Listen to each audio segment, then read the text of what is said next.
여러분의 아침을 함께합니다. 94.5MHz YTN 뉴스 FM 신율의 출발 새 아침.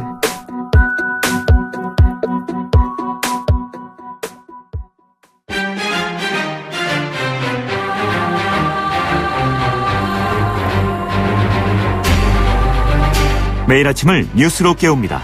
신율의 출발 새 아침. 어제 바른정당은 5시간의 일정 끝에 안철수, 홍준표, 유승민 등 이른바 비문 후보들의 3자 원샷 단일화를 추진하기로 결정을 했습니다. 그런데 이 부분에 대해서 정작 유승민 후보 측은 반대하고 있는 것으로 알려지고 있죠. 그래서 이런 비문 진영의 후보 단일화 시도가 유승민 후보를 사퇴시키기 위한 수순이 아닌지 이런 생각이 들게 됩니다. 물론 진짜 후보 단일화를 위한 것일 수도 있겠습니다. 그래서 사실 이 두 가지 사안이 좀 헷갈리는데요. 그런데 분명한 점은 대선이 2주 정도밖에 남지 않은 시점에서 후보 단일화 시도는 마지막 변수가 될 것이라는 점입니다. 다시 말해서 지금 지지율이 떨어지고 있는 안철수 후보 입장에서는 이런 후보 단일화 움직임이 지금의 판을 뒤엎을 수 있는 마지막 카드일 수 있다는 건데요. 자, 그래서 어제 바른정당의 의총 결과를 그냥 넘기기 힘든 것이 사실입니다. 정치는 상물이라는 점을 다시금 느끼게 하는 부분입니다. 신율의 출발 새 아침, 오늘 순서 시작합니다.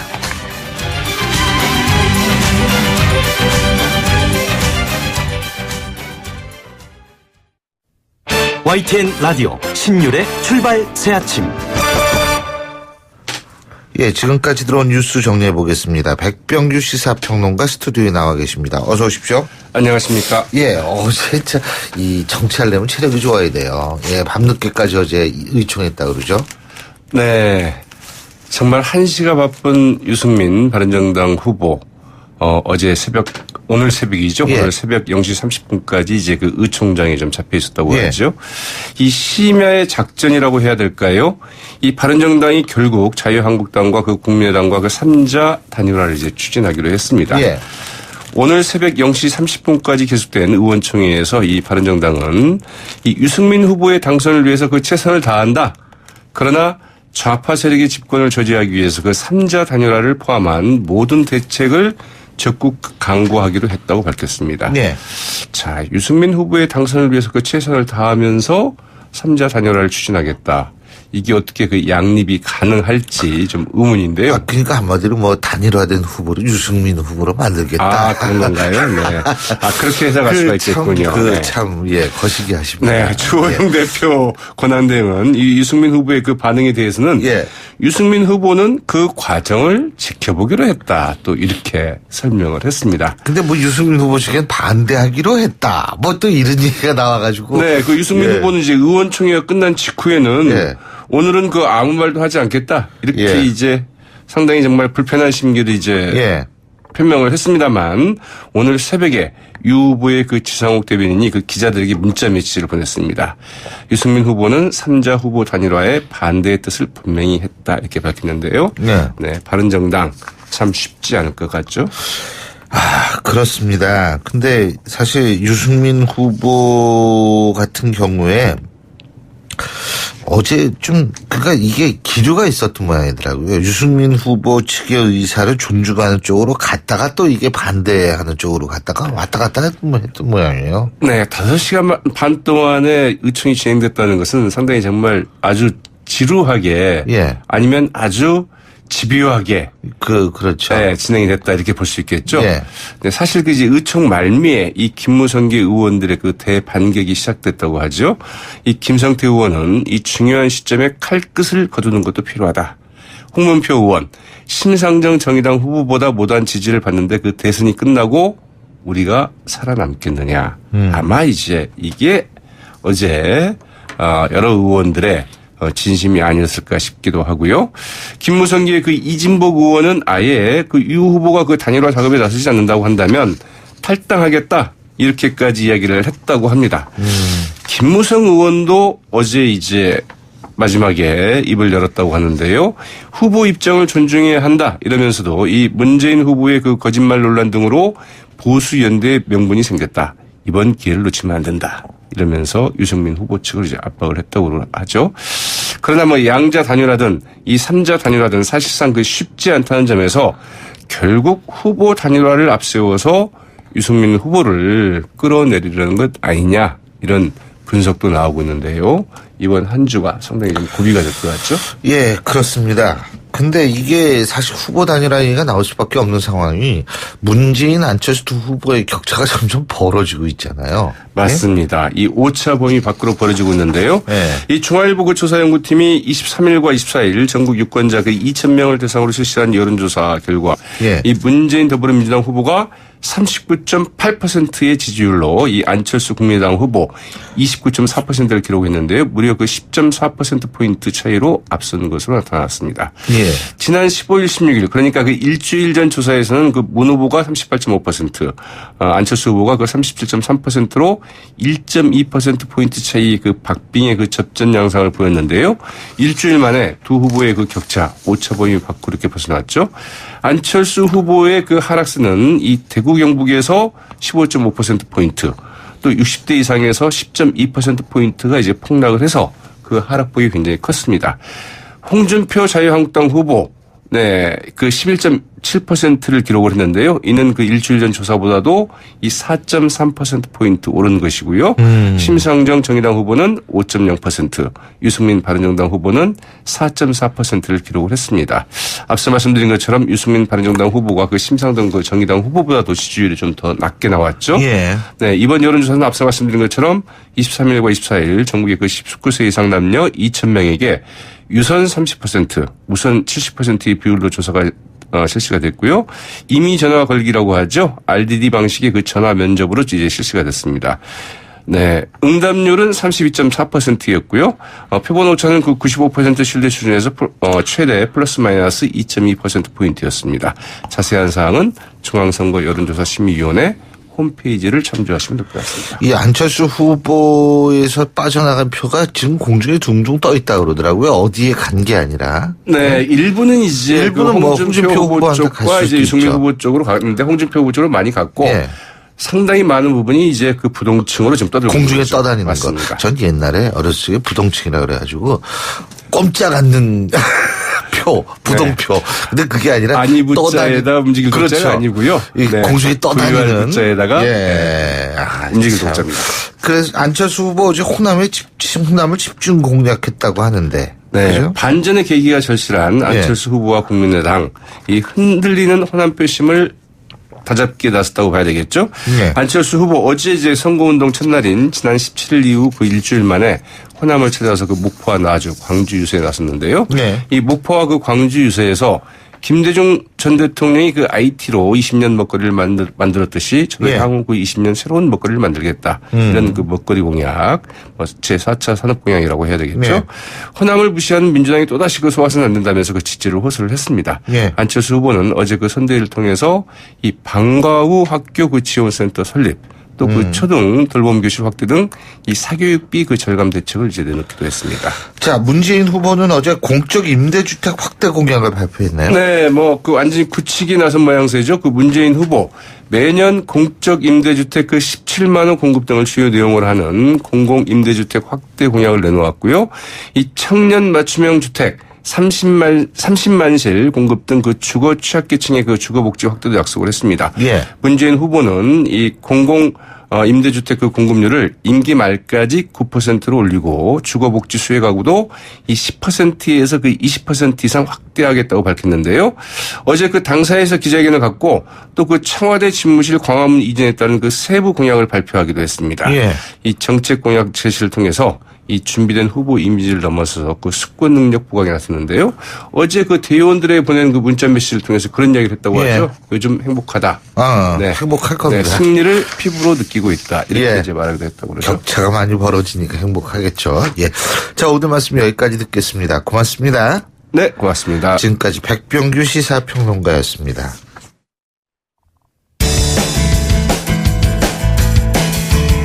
여러분은 지금 FM 94.5MHz로 방송되고 있는 신율의 출발 새 아침을 듣고 계십니다. 의견 주실 분은 짧은 문자 50원, 긴 문자 100원의 이용료가 드는 휴대전화 문자 메시지 우물정 0945번으로 의견 남기실 수 있습니다.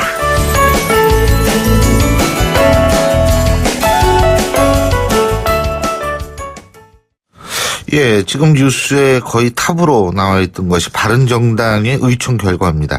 어제 밤부터 오늘 새벽까지 5시간에 걸쳐서 의총을 했죠, 바른정당이. 그래서 이 국민의당 안철수 후보와 바른정당의 유승민 후보, 그리고 자유한국당 홍준표 후보, 이 세 사람의 후보 단일화를 제안키로 했다. 지금 이렇게 얘기가 나오고 있습니다.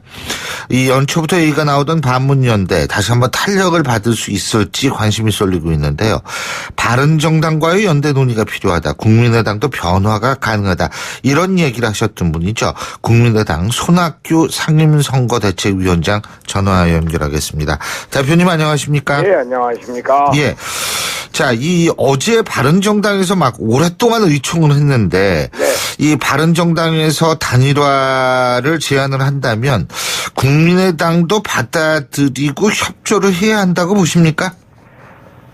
국민의당 지금 제가 결론을 바로 낼 수 있는 것은 아니지만 심각하게 같이 고민해야 된다 이런 생각입니다. 네. 네. 그 이유가 지금 안철수 후보의 지지율이 좀 오르지 않기 때문이죠. 그렇죠.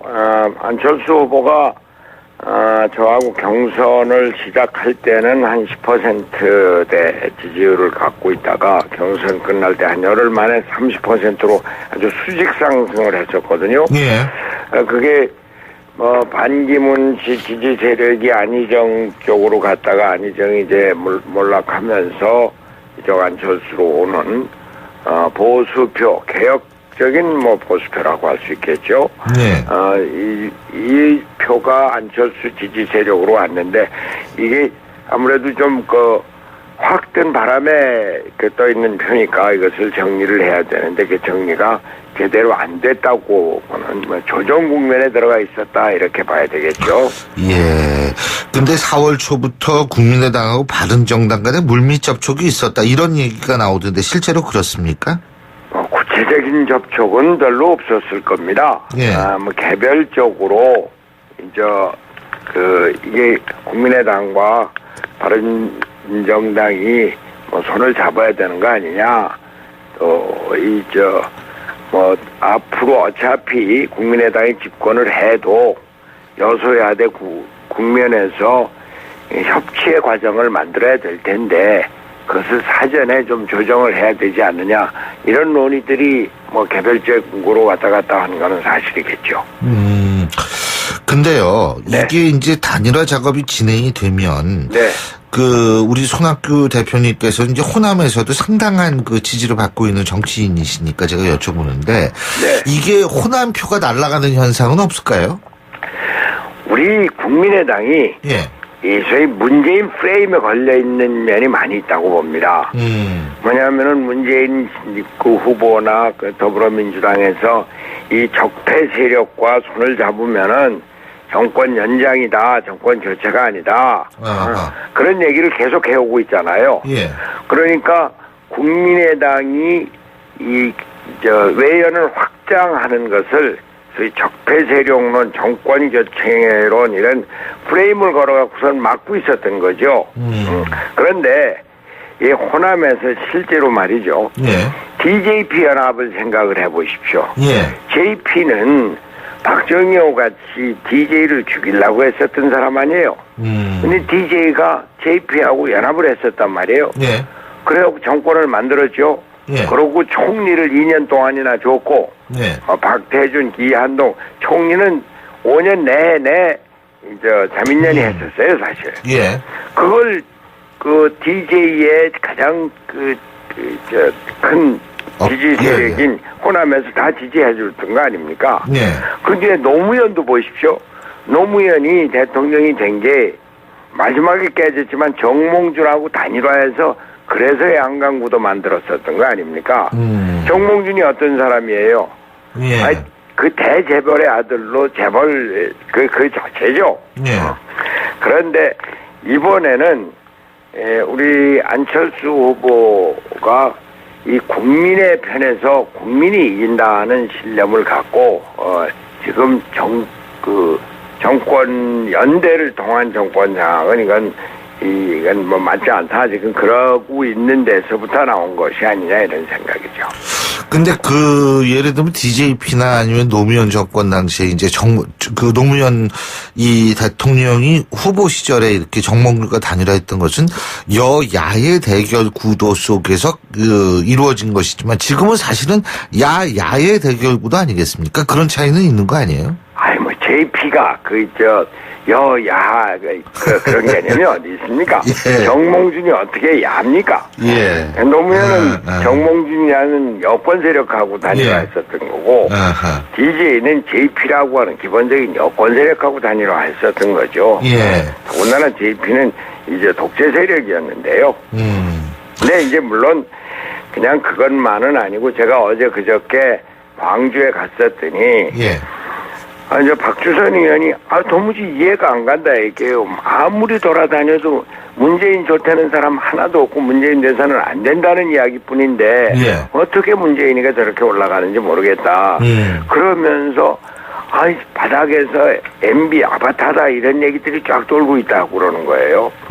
역시 민주당의 조직력이 상당히 크다. 예. 구전 홍보가 아주 세게 걸려있다 이런 생각을 했었습니다. 그래서 제가 어제 그저께 안철수 후보가 TV 토론에서 MB 아바타 이거 아느냐 이렇게 물었었잖아요. 예. 그게 그 얘기입니다. 그래서 서울 사람들은 잘 모르는데 호남 쪽에 그게 그냥 바닥에 그냥 쭉. 근데 어떻게 안철수가 MB 아바타가 될 수가 있습니까? 그렇죠. 그렇죠. 근데 이 바닥의 구전 홍보를 통해서 MB 아바타다 이런 게 그냥 쫙 돌아가고서는 그런 문재인 후보나 이제 그쪽 더불어민주당에서 걸어놓은 프레임에 구전 홍보 이런 것들이 걸려 있는 거죠. 그러니까 대표님께서 보실 때에는 그러한 상황을 박차고 나가기 위해서라도 어떤 바른정당이라든지 다른 쪽하고의 연대나 후보 단일화 논의가 필요하다 이렇게 보시는 거죠. 저는 말이죠. 예. 좀 어려울 때일수록 초심으로 돌아가라 이런 이야기가 있지 않습니까? 예. 원래 안철수가 이렇게 나온 것이 나라를 바꿔라 이게 나라냐 하는 이 광화문 광장과 전국 광장에서의 민심 이것을 바탕으로 해서 나라를 바꾸기 위해서 나온 것인데 또 저도 강진에서 작년 10월 20일에 올라올 때 7공화국을 만들어야 되겠다. 개헌을 해야 되겠다. 정치의 새판을 짜야 되겠다. 그랬는데 저는 경선에서 졌어요. 네. 제가 그동안 경기도지사 보건복지부 장관을 하면서 쌓았던 업적 또 일자리를 74만 개 만들어서 앞으로 우리나라를 일자리 전국으로 만들겠다. 또 경기도지사를 하면서 대통합을 이루고 한반도 평화를 앞장섰다. 이런 소위 경력과 경륜 이런 것을 국민들이 받지 않고 이제 나라를 바꾸니까 새로운 사람이 새로운 미래 세력으로 앞장서도록 해라. 그래서 안철수를 뽑은 거 아닙니까? 그래서 저는 거기에 국민 앞에 겸허한 마음으로 순응을 해서 안철수 대통령 만들기 위해서 전국을 다니고 있는데 근데 지금 다시 한번 우리나라를 어떻게 바꿀 것인가 하는 초심으로 돌아가서 바꿀 세력을 크게 만들어야 되지 않느냐 이런 생각을 하고 있습니다. 지금 개헌 잠깐 말씀하셨는데요. 네. 안철수 후보가 개헌을 전제로 한 임기 단축을 선언할 가능성은 없나요? 안철수 후보가 처음하고는 달리 개헌에 대해서 확고한 의지를 갖고 있는 것은 이제 틀림이 없어요. 예. 물론 개헌의 내용에 대해서는 제가 생각하는 독일식 내각제 개헌 예. 여기에 대해서는 국회에 대한 불신이 크고 그래서 좀 동의를 하지 않는다 이런 입장이긴 한데 개헌은 다음 지방선거 때 국민투표를 할 수 있도록 하자 이것은 확고합니다. 안철수 후보는 거짓말을 못하는 사람이에요. 고든 사람이고 예. 예. 그런데 개헌에 대해서 지금 개헌 세력을 확장해서 만들어 놓자라고 하는 데까지는 아직 가 있지 않고 내가 대통령이 되면은 어차피 협치를 할 것이고 통합정부를 이룰 것이다. 통합정부에 대한 확고한 의지를 갖고 있어요. 근데 개헌과 통합정부를 대통령이 돼서 하겠다라고 하기보다 대통령이 그것을 하기 위해서 대통령이 돼야 되겠고 대통령 되기 위해서 통합정부를 위한 소위 그 연대 세력의 외연 확장 또 그것을 개헌 세력과 같이 연결하는 거 이런 것도 좀 생각해 봐야 되지 않나 하는 것이 제 생각입니다. 근데 뭐 어떤 방식으로든 개헌을 한다면 4년 중임제 개헌을 제외하고는 대통령 임기하고 이 국회의원 임기를 맞출 필요가 있지 않습니까? 저도 그렇게 생각을 하고 저는 그 경선 과정에서 그래서 3년 대통령을 하면서 그 안에 개헌을 하고 개헌을 통해서 나라의 틀을 바꾸자 이렇게 얘기를 했는데 지금 안철수 그 후보는 4년 중임제 개헌을 얘기를 하고 있어요. 근데 물론 내각제 개헌은 아니지만 이원 집정부제와 같은 그 소위 권력 분점의 그 개헌 이런 것을 같이 생각하고 있으니까 충분히 타협의 여지가 있다 이렇게 생각합니다. 자, 그리고요. 한 가지만 더 여쭙는 게 송민순 전 장관의 회고록 논란이요. 네. 근데 뭐 우리 손학규 대표님하고 송 전 장관이 가까워서 안철수 띄우기를 위해서 공개한 것 같다. 이런 홍익표 대변인이 이런 얘기를 했고요. 뭐 어쨌든 송민순 전 장관이 대선이 얼마 남지 않은 시점에서 이런 논란을 일으킨 것 오해받기 충분하다라는 얘기가 나오고 있는데 여기에 대해서는 어떻게 보십니까? 홍익표 의원이 저하고 개인적으로 가깝습니다. 그분이 저를 좋아하고, 저 선거 때 저를 불러서 천재연설도 해달라고 하고 그랬었는데, 민주당이라는 데가 이게 프레임 전쟁당 같아요. 사실관계에 분리하면은 음모론, 배우론을 얘기하고 북풍몰이다, 색깔론이다. 아니 달을 보라고 하는데 달을 보지 않고 손가락에 뭘 묻었느니 장갑을 끼웠느니 옷깃의 뭐 색깔이 어떠느니 이런데 그런데 이번 송민순 장관이 증거물을 제시한 게 대통령 선거 때문에 그랬습니까? 대선 4월 19일 토론에서 문재인 후보가 그 사실관계를 부정하고 나는 아니다. 나 얘기 안 했다. 그러니까 그 송민순 장관이 회고록에 쓴 것이 이런 근거다라고 증거를 내놓은 거 아닙니까? 거기에다가 송민순 씨 배우를 찾아내야 된다 이렇게 민주당 의원들이 얘기를 했다고 하는데 송민순 장관은 제가 잘 압니다. 제가 경기도지사 할 때 국제관계자문대사를 했고 내가 대표로 있을 때 비례대표 국회의원으로 모셨던 분인데 국가관이 확실한 분입니다. 확고한 철학을 갖고 있어서 미국이 가장 어려워하는 외교관이고 진보적인 외교관이에요 사실. 김대중 대통령의 햇볕 정책에 실무자 역할을 했었던 사람입니다. 그런데 당시에 유엔의 북한 인권 결의안에 우리나라가 반대를 하면 미국 관계도 그렇고 국내 정치적인 반대 세력의 비난을 받을 테니까 이렇게 하면 안 된다라고 해서 했었던 거 아니에요. 거기에 문재인 실장이 북한의 의견을 묻자 저는 그럴 수도 있었다고 봅니다. 왜냐하면은 14 남북 정상회담 직후의 상황이거든요. 좋아진 남북 관계를 유지하자. 근데 문제는 난 안 했다 이렇게 고집을 하는 데 있었던 거죠. 잘 알겠습니다. 요새 아주 손학규 배우론을 얘기하는데 저는 작년 10월 20일에 강진에서 올라와서 지금까지 송민순 장관을 딱 한 번 만났습니다. 1월 18일에 그 뒤엔 전화도 한 번 안 했어요. 알겠습니다.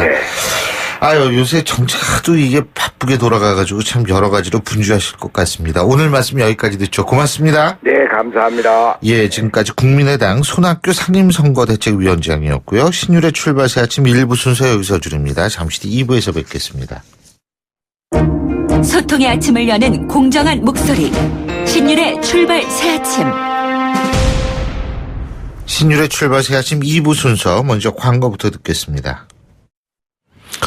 예, 7시 44분 18초 지나고 있는데요. 지금 교통 상황 알아보겠습니다. 나성주 캐스터. 네, 출근길입니다. 서부간선도로 많이 밀리는데요. 양평교에서 금천교까지 신정교를 제외한 전 구간 외곽으로 나가는 길 밀립니다. 30분 이상 소요됩니다. 성산로는 연희 나들목에서 이디 후문 방향으로 정체고요.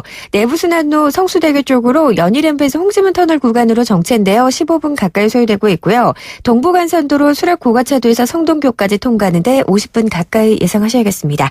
신일의 출발 새 아침 교통정보였습니다. YTN 라디오 신율의 출발 새 아침. 예, 바른정당 의총과 관련한 얘기 계속해서 알아보겠습니다. 바로 그 당사자 입장 직접 들어보죠. 바른정당의 정병국 공동선대위원장 전화 연결을 하려고 했는데 지금 전화가 다시 끊겼습니다. 자, 이 바른정당이 지금 주목을 받는 이유 제가 앞서도 말씀을 드렸습니다만 3자 안철수, 홍준표, 유승민 3자에 있어서의 어떤 단일화를 지금 주장하고 나섰기 때문인데요. 자, 이 시도가 결국 대선을 앞둔 시점에서 판을 흔들 마지막 시도가 아닌가 이래서 주목을 하는데요. 자, 바른정당의 정병국 공동선대위원장 전화 연결돼 있습니다. 위원장님 안녕하십니까?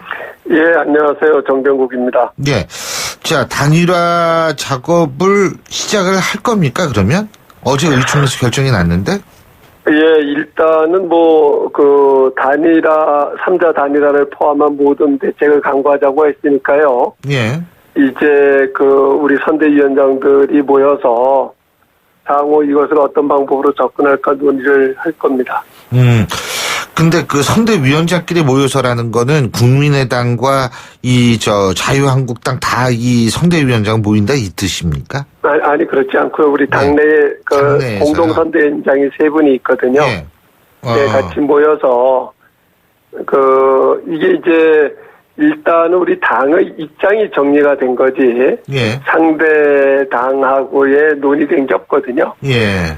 네, 그래서 일단은 어떤 방법으로 또 이게 단일화를 하게 되면 단일화 과정에서의 조건이라는 게 있잖아요. 예. 네, 이런 부분들을 논의를 해봐야죠. 예. 근데 이번에 단일화 조건 예를 들면은 어떤 거를 지금 상정할 수 있을까요?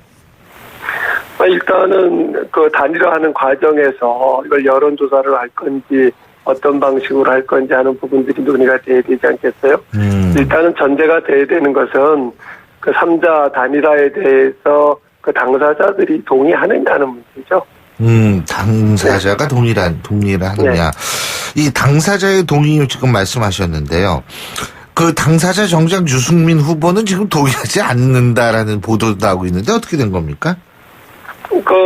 일단은 그러나 본인은 동의하지 않지만 당의 뜻이 그렇다라고 하면 지켜보겠다 하는 게 유승민 후보의 입장입니다. 예, 그렇군요. 근데 이 지켜보겠다라는 게 찬성한다라는 얘기는 아니지 않습니까? 추이를 보겠다는 거죠. 네. 자, 그리고 또 한 가지는 뭐냐면 김무성 전 대표를 비롯해서 4월 초부터 국민의당과 물밑 접촉을 해왔다는 얘기가 있던데 사실입니까? 물밑 접촉을 했다는 것은 어떤 부분을 가지고 했는지는 모르겠는데요. 제가 알기로는 지속적인 여러 가지 측면을 가지고 대화를 해왔던 거죠. 4월 언제부터 했던 것이 아니라 저희들이 창당 이후 계속적으로 대화의 창구는 있었습니다. 근데 이 국민의당을 지금 다른 당의 입장을 어떤 식으로든 설득해야 한다라는 말씀을 하셨는데 지금 명분이 뭡니까? 일단은 명분은 저희들이 밝힌 대로 반문연대요? 예, 좌파 패권 세력 집권을 저지하기 위한 거다라는 게 이제 일단은 명분이고요. 예, 저지를 해야 한다. 네. 저지를 왜 해야 돼요? 일단은 이 3자가 그동안에 추구해왔던 여러 가지 측면에서 본다라고 하면은 공감대를 만들 수 있다는 게 첫 번째고요. 두 번째는 우리 당이 창당을 했던 것은 패권 세력은 안 된다는 거죠. 예, 따라서 패권적 성향을 보이고 있는 그런 세력이 집권하는 것은 안 되겠다 하는 입장인 거예요. 예.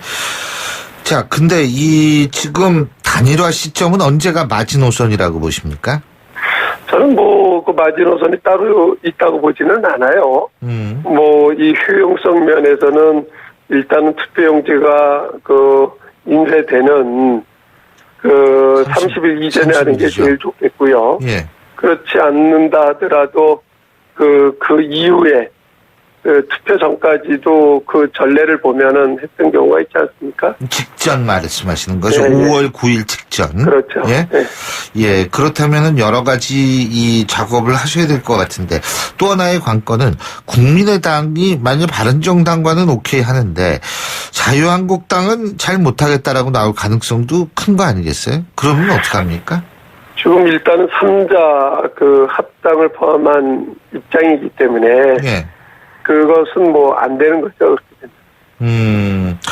그렇군요. 근데 그렇게 만일 우리가 이 3자의 후보 단일화가 가능했다라고 가정을 한다면 나름대로 승산이 있다고 판단하십니까? 그 부분을 포함을 한 모든 대책을 강구한다는 거니까요. 예. 이 3자 단일화가 전부는 아닌 거죠. 모든 방안을 강구하자.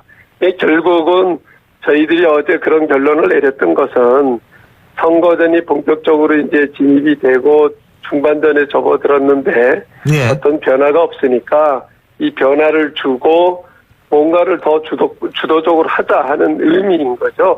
이게 전략적 차원에서 하나의 방안으로 어제 결정을 했던 겁니다. 그래서 결국 제가 지금 물어본 것을 다시 간단하게 물어보면 이길 수 있다고 보시냐는 거예요, 문재인 후보를. 지금 방금 여쭤본 내용인데. 그렇게 하면은 이길 수 있다는 거죠. 근데 이게 사실 후보 단일화라는 게요, 1+1+1이 3이 되는 거는 아니지 않습니까? 그죠? 그건 당연한데요. 예. 누구도 예측할 수는 없는 거지만, 모든 방안을 강구하자 하는 것은 이기기 위해서 해보자는 거죠. 그렇군요. 지금 문재인 후보를 패권 세력이라고 말씀을 하셨습니다. 그죠? 예. 이 패권 세력이라는 사실 자체만으로 문재인 후보를 반대하는 겁니까? 아니면 이 흔히 얘기하는 좌파의 집권을 저지해야 된다 이런 의미입니까? 어제 어제 저희 결론 내린 것은요. 예. 좌파 패권 세력이라고 규정을 하지 않았습니까? 결국은 주적을 적이라고 할 수 없는 예. 사람에게 예. 어떻게 국가를 맡기느냐 하는 의견도 들어간 거고요. 예. 어제 논의 과정 속에서. 그리고 우리가 분당을 하고 나왔던 것은 패권을 거부하고 나왔는데 예. 또 다른 패권이 집권하는 것을 눈앞에 뻔히 보면서 그냥 가만히 무기력하게 있어서만 안 되는 것 아니냐 하는 입장들이 반영이 된 겁니다. 최악의 경우, 아까 네. 분명히 말씀을 하셨죠. 세 당 중에서 한 당이라도 반대를 하면 이거는 안 된다는 말씀을 분명히 하셨는데, 네. 혹시 말이에요, 만에 하나, 국민의당하고 바른정당 둘만 단일화할 가능성도 있습니까? 지금 현재는 그거를 전제로 하지 않았어요. 그걸 전제로, 그러니까 셋 중에 하나만 해도 이건 안 된다 이 말씀이시군요. 그죠? 그러니까 3자 예. 단일화를 전제로 얘기를 한 거죠. 합의가 이루어진 거죠. 근데 이제 그럴 가능성이 있냐는 거예요. 3자 말고 2자. 제가 보기에는 쉽지 않을 것 같아요. 쉽지 않을 것 같아요. 네. 3자 아니면 쉽지 않다. 왜 쉽지 않죠? 일단은 실효성이 있어야 되는 거죠. 어떤 실효성이요? 이길 수 있는 실효성이 있어야 이길 수 있는 그렇죠. 실효성이요? 네. 그러니까 이 국민의당하고 바른정당 양자만 단일화를 하면은 이길 수 있을 가능성이 적다 이 말씀이시네요. 상대적으로 그럴 가능성이 떨어지는 거죠. 지금 홍준표 후보의 지지율이 자꾸 올라가는 이유는 뭐라고 보십니까? 저는 이제 막판에 가서 결국은 이제 저희들이 얘기한 대로 좌파 패권 세력을 저지를 하려고 하는데 네.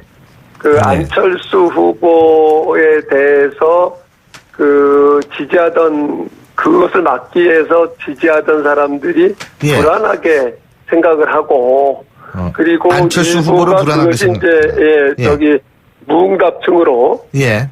일단은 유보하고 있는 게 아닌가 싶습니다. 유보. 그러니까 공중에 붕붕 뜨는 둥둥 떠 있는 부동표가 됐다 이 말씀이시네요. 예. 그죠? 네. 그거를 다시 붙들어매기 위해서라도 3자에 있어서의 후보 단일화는 필요하다 이런 말씀이시군요. 그렇습니다. 예. 홍준표 후보가 어디까지 지지로 올라갈 거라고 보십니까? 저희는 그렇게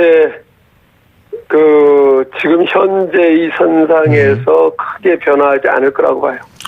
알겠습니다. 네. 어쨌든 저희가 3당이 후보 단일화 할지는 저희가 계속 지켜보겠습니다. 오늘 예. 말씀 여기까지 듣죠. 고맙습니다. 고맙습니다. 예, 지금까지 바른정당의 정병국 공동선대위원장이었고요. 신율의 출발 새 아침 2부 순서 여기서 줄입니다. 저는 8시 10분 3부에서 뵙겠습니다.